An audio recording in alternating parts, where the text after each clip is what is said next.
Gulistan news Dogri खबरां दिक्खने वाले सारे दर्शकें गी मेरी संजीव राशल वाला पासा दर्शकों प्यार भरे नमस्कार।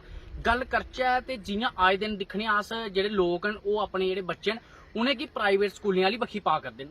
ओह् की पा करदे न? क्योंकि उंदा इयै गलाना है कि जेहड़ी सरकारी स्कूलें बिच पढ़ाई है ओह् नहीं हुआ करदी। इयां गै अगर मैं गल करां जिला रियासी तहसील पौनी दा गौरमेंट हाई सकैंडरी स्कूल भारख, इत्थे अस इधरे जा करदे हे और दिक्खेआ जेहड़े स्कूल दे बच्चे न ओह् तवी च नवा करदे ने। इक सोहनी जेही डब बनी दी उत्थे नवा करदे न।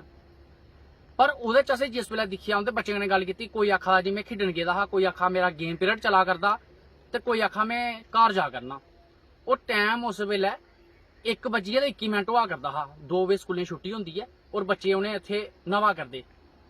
तो इस वास्ते अगर अस गल करचै तो लोकें दा इयै गलाना कि पढ़ाई घट्ट होंदी है, बच्चे न्हौंदे रौंह्दे स्कूलें बिच।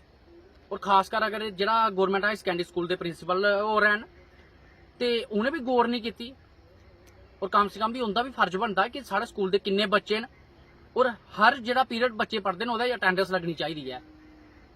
और तां करियै जेहड़े बच्चे हुण जियां उत्थे अगर कल बच्चे जेहड़े अज्ज नवा करदे हे तवी च, उंदे च कोई इक अद्ध गी कोई ऐसा रब नहीं करे ऐसा कोई हादसा होई जंदा है ते कौन जिम्मेवार हो? क्या प्रिंसीपल होर जिम्मेवार बनङन? आओ परतियै किश विजुअल दिक्खो।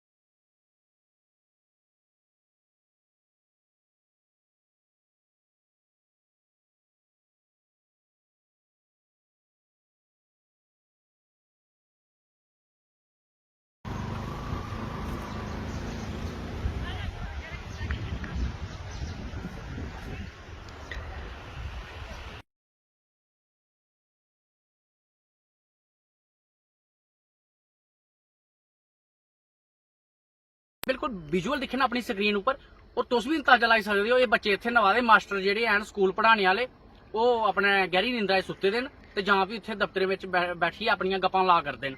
तुसें आपे दिक्खेआ प्रिंसीपल साहब होर कुत्थे न?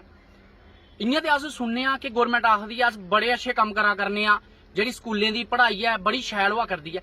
पर बड़ी शैल कियां होई सकदी है जेकर प्रिंसीपल होर आपे सुत्ते दे रौह्न ते जेहड़ा स्टाफ है उंदा ओह् सुत्ते दा रवै ते बच्चे जेहड़े तवी नवा करदे होन? तुस आपूं अंदाजा लाई सकदे हो। तो साड़ी भी एडमिनिस्ट्रेशन अग्गे इयै अपील है कि जेहड़े ऐसे स्कूल बिच जियां बच्चे नवा करदे हे और इंदा जेहड़ा भी टीचर हे जां जेहड़े प्रिंसीपल होन उंदा भी थोड़ा संज्ञान लैता जा कि ओह् कुत्थे हे जिस वेले बच्चे नवा करदे हे। और अद्धी छुट्टी होंदी बच्चे न्हाने चली जंदे, कोई गेम पीरियड होंदा बच्चे न्हाने चली जंदे। और मैं इस गौरमेंट हाई सकैंडरी स्कूल भारख दी अगर गल करां, सारे एक जनेह् टीचर नहीं हैन। इत्थे कुछ ऐसे टीचर न जेहड़े बच्चें गी एड्डा एड्डा दूरा आनियै इत्थे मेहनत करा करदे न भारख दे बिच। और उन्हें टीचरें की मेरी तरफ का बड़ा बड़ा धन्यवाद, क्योंकि वो बच्चे एड्डा एड्डा दूर आते हैं और बच्चों की इतने पढ़ाते हैं।